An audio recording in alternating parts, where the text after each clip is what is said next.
আল্লাহর কোরআনের সবচাইতে দামি আয়াত, the greatest verse in the Quran.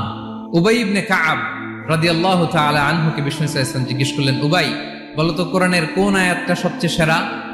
উবাই জানেন, তারপরে বললেন আল্লাহু ওয়া রাসূলুহু আ'লাম, আল্লাহ রাসূল ভালো জানেন। দেখেন কত বিনয়ী ছিলেন সাহাবারা, জেনেও উত্তর দিতে চাইতেন না, ভাবতেন না জানি বিষ্ণুনবী নতুন কিছু আমাদেরকে জানায়।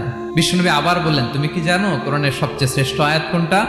এবার উবাই ভাবলেন এবার আমি উত্তরটা দিয়েই দেই। তিনি বললেন আয়াতুল কুরসি, আল্লাহু লা ইলাহা ইল্লা হুয়াল হাইয়ুল কাইয়ুম, এটা শ্রেষ্ঠ আয়াত। বিষ্ণুনবী খুশি হয়ে উবাই ইবনে কাবের বুকে একটা চাপড় মারলেন, এরকম আদরের চাপড় দিয়ে বললেন, লিয়াহনিকাল ইলমু ইয়া আবুল মুনজির, হে আবুল মুনজির, জ্ঞান এবং প্রজ্ঞা তোমার জন্য মোবারক হোক, তুমি ঠিক বলেছো। সুবহানাল্লাহ পড়ে।